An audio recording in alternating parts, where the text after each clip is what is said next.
All right, so we're continuing from part two. We were in the middle of the Six of Pentacles card, and it was saying that this card presents an unequaled opportunity to manifest our heart's deepest desires. No matter what we have been dreaming for, it is time to put the wheels in motion. Blossoming love and success are readily available. Just remember to be humble and gracious for all of the gifts you are bound to receive. The mantra for this card is I feel joy from my heart center. Okay? So that card is clarified by the High Priestess, which is definitely letting me know, because you're letting go of that old way of being, of like being emotionally shaken just because other people are.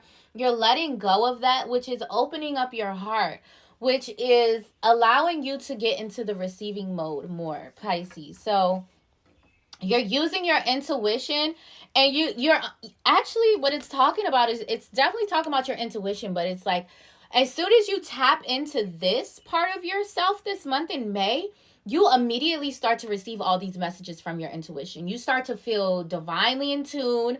Your connection with God feels extremely strong, and you just feel really good and happy about it. You feel like in your divine masculine or in your divine feminine energy, and you're like, oh my gosh, this is the reciprocity that I've always been searching and wanting and praying for. And you're receiving it, and it's coming straight from the source. Okay? And you're realizing that when I want these things, when I want love, joy, harmony, unconditional love or whatever, I need to go straight to the source and not search for it in external places. And that is becoming so very clear for you this month in May, Pisces. So then you have the Seven of Swords clarified by the Lovers card. So I do see that, you know, you have the Lovers. So you have the Lovers here. This could be a Gemini person, but this could just be your soulmate. This is your person. You have the Seven of Swords. So you and your person might be sneaking around together. I don't know. Maybe people think that you're not going to be together. You're not going to be back together. And you're like, gag is on y'all, because behind the scenes, we are locked in. We are locked in like we've never been locked in before. But this is also about monitoring spirits. Okay.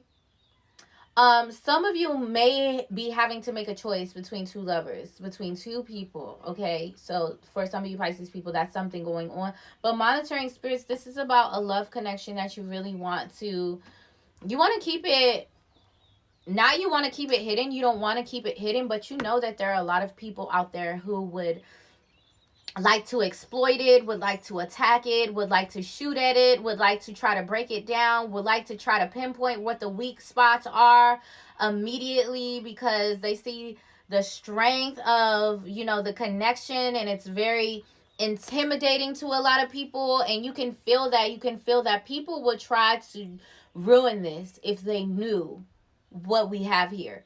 It's that type of energy.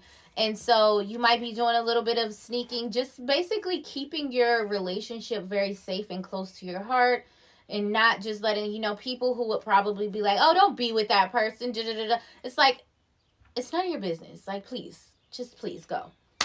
I didn't ask you. Uh, And then you're ending the month off, Pisces, with the Page of Swords clarified by the Eight of Wands. So this is about new ideas.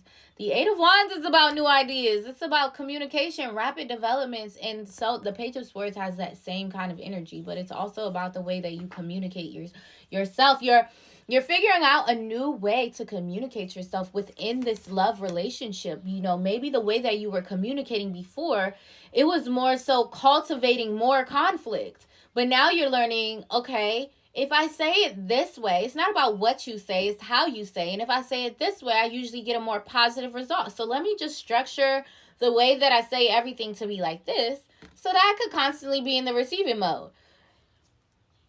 I don't know. I kind of ate that part up. Okay, so we got get grounded. Let me see. Get grounded, get grounded, get grounded. There we go.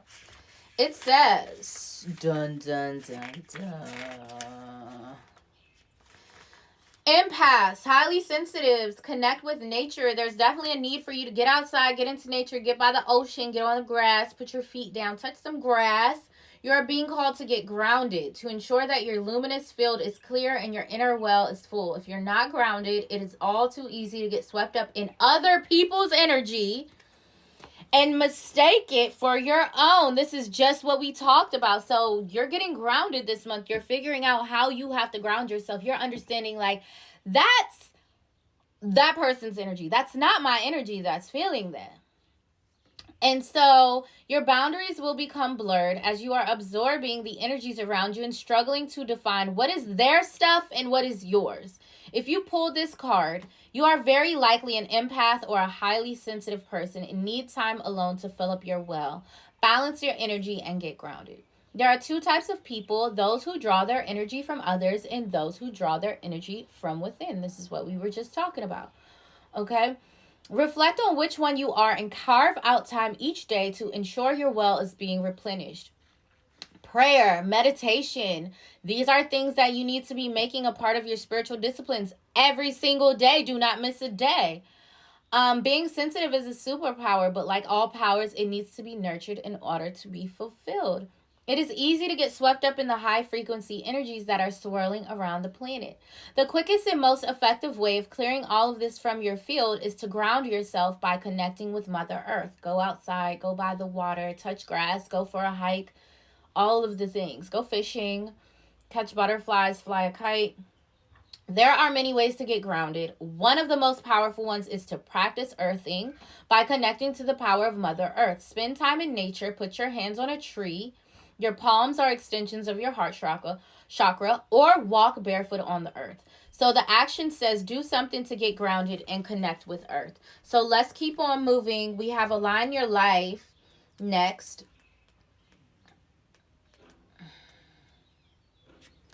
Let's see. It says, what is not aligned or needs to change, Pisces? What in your life is no longer in alignment with who you truly are? We are cyclic beings in a constant state of change, of evolution, of growth.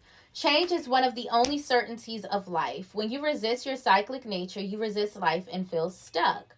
Many of us have learned to be who the world wants us to be, but there comes a time when it is harder to hold on to this facade than it is to embrace who we truly are, to surrender to how we have changed and align life to that way of being.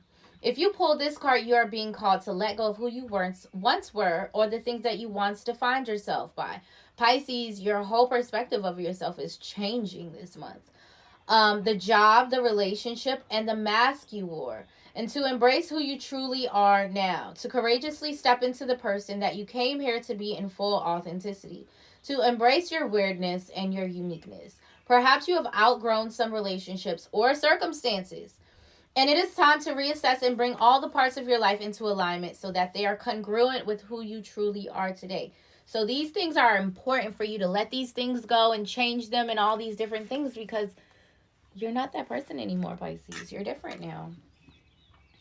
What in your life is not aligned or needs to change? Okay, so next is boundaries.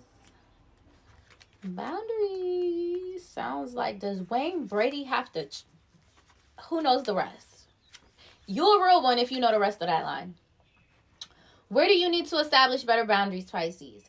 You are being called to create clearer boundaries in your life. This could be with your friends, family, or work. Saying yes when you really means no leads to resentment, which is the biggest energy drain ever. At first, it might only be a little bit and not feel like a big deal, but before you know it, your energy field becomes porous and you are left feeling depleted, resentful, or taken advantage of. Okay? So definitely strengthening your boundaries this month, Pisces, is very important. Saying no and having clear boundaries is actually a spiritual act. The most giving, loving, compassionate people are those with the clearest boundaries. For when they say yes, they are able to give unconditionally. When your boundaries are clear, others know where they stand and you are able to give freely. Okay? If you are not clear where your boundaries lie, this causes confusion, resentment, and energetic cords to be planted. If you are saying yes when you really mean no, you are likely needing something for yourself. Ask yourself, what part of me needs something from them. It could be a need for approval, a fear of being seen a certain way, or a fear of loss.